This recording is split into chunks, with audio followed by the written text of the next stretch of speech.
Greetings, you simple-minded cretins! It is I, the Bengineer! I am hijacking your episode of niche internet nerd comedy to bring you a harrowing message. Using my incredible intellect and acute mechanical mind, I have assembled an unstoppable death ray capable of razing entire cities. And thanks to an infusion of venture capital, this death ray is on the moon!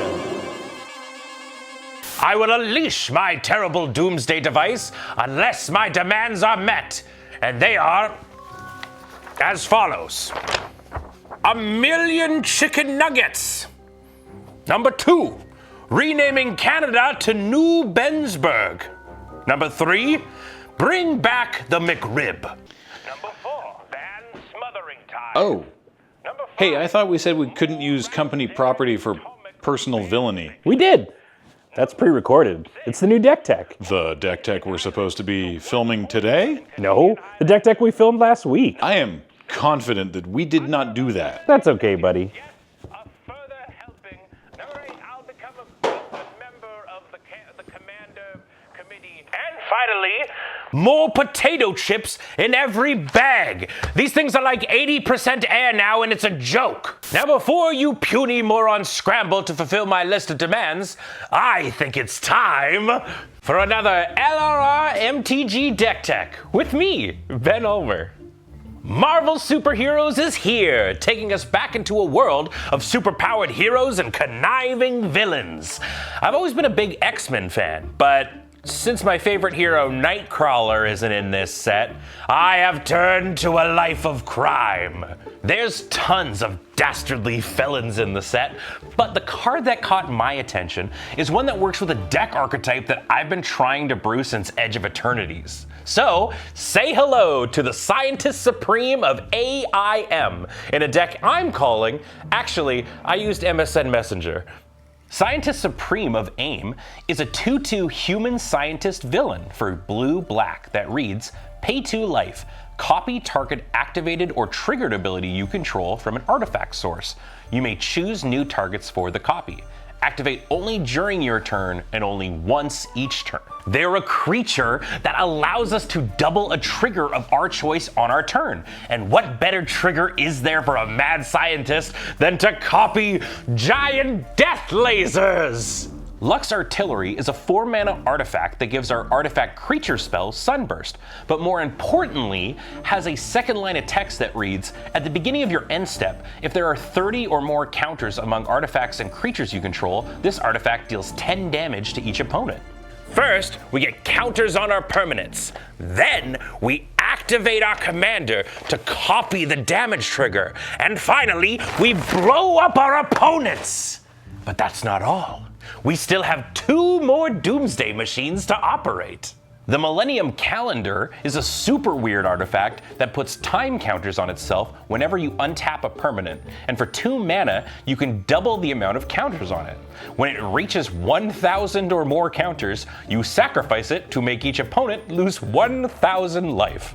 1,000 might seem like a lot of counters, but with your commander basically allowing you to square that number every turn, things escalate surprisingly quickly. We also have the good old OG Doomsday Machine Darksteel Reactor, which generates a charge counter on your upkeep and pops when you have 20 or more charge counters on it, winning you the game. And with these 3 mere mechanical marvels, we will assemble an evil Rube Goldberg machine to pulverize our opponent's life and send their totals to limbo. Power Conduit, Core Tapper, and Energy Chamber are some of the most basic ways to generate charge counters, and our commander allows us to double the generation each turn. But if we want to build up charges even faster, stationing cards like the Eternity Elevator and Uthros Research Craft will put our plans into overdrive, which we can then apply the power power of proliferation to with creatures like Dreamtide Whale, Surge Conductor, and the classic Thrumming Bird.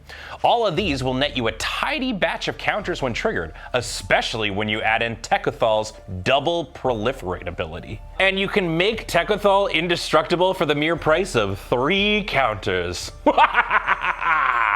We'll be paying for all these machinations with a spectacular array of mana rocks, like Everflowing Chalice, Astral Cornucopia, an Empowered Auto-Generator, and my personal favorite, Vexing Puzzle Box. It not only gains charge counters every time you roll a die, it also tutors for an artifact, and most importantly, we can copy its effect with our commander. Now, obviously, our opponents are going to try and crush our dreams of world domination, probably by resolving some enormous green dummy with like 27 keywords, but it's all good. Villains have henchmen. This list has creatures. New cards like Loki, God of Mischief, who draws you a card whenever you target a permanent or player with an ability, like your commanders, and Ironheart, Clever Champion, who gives all non-creature spells you cast improvise, will advance your plan and shield your precious life total with their bodies. But if we're looking to gum up the board, Orochi Hatchery spits out snakes equal to the amount of charge counters on it, making us a nice wall of hissy boys to hide behind. And Ultron, Artificial Malevolence, doesn't just make copies of artifacts you control, he also makes them into 2/2 robots that can die for you. Padim, Console of Innovation, gives our artifacts hexproof, and Phyrexian Metamorph can copy any of our fancy machines. Or the earlier mentioned giant gorilla, who probably now has like 28 keywords. And since there are so many pieces of our machine to assemble, we're running a batch of the TR Mages with Trinket, Trophy, and Transit, all grabbing important artifacts from our deck to bring this monstrosity to life. Eternity Vessel is absurd in this deck, entering with charge counters equal to your life total, and returning your life total to the amount of charge counters it has whenever you play a land. Darksteel Forge gives all your artifacts indestructible, allowing you to laugh at your opponent's disenchants and board wipes. Unless they're casting Farewell, but I don't know, every Death Star needs to have a ventilation shaft. Donatello, Mutant Mechanic, not only makes robots, he also lets you move counters on artifacts that go to the graveyard to another creature or artifact you control. Moxite Refinery and the Ozolith also do similar work, except they're artifacts as well, which of course allows you to copy the trigger with your commander and reap double counters. Ripples of Potential also does a cute Teferi's Protection impersonation, proliferating permanents you control with counters on them, and then phasing them away and keeping them from harm's reach. And of course, if one of our opponents does try something that justifies violence, our lasers aren't just for player removal. Lux Cannon destroys literally whatever we want for the cost of only 3 charges, and the Transmogrifying Wand uses its counters to turn any 29 keyworded gorilla into a harmless 2/4 ox. Magistrate Scepter grants us an extra turn in exchange for a mere 3 counters, which is trivial when you have Nexus Mentality to move all counters from target non-land permanent you control to another one, moving 30 counters from your Eternity Vessel onto the Scepter, and then destroying your opponents before they even get to take another turn. Finally, you've got a whole host of lands suitable for villainous layers. Karn's Bastion proliferates those charge and time counters, Nesting Grounds helps you scoot them around, Urza Saga can fetch for any of the 1 or 0 mana artifacts in your deck, and Academy Runes can bring back any artifact your opponents were foolish enough to destroy. There's nothing wrong with casting a 30 keyword creature and stomping your opponents back to the Stone Age, but there are many ways to win a game of Magic: The Gathering. And I think putting 1,000 counters on something has got to be one of the best. I hope that this inspires you to go out and create your own horrifying doomsday device, is what I would say if I was a fool and didn't protect my trade secrets.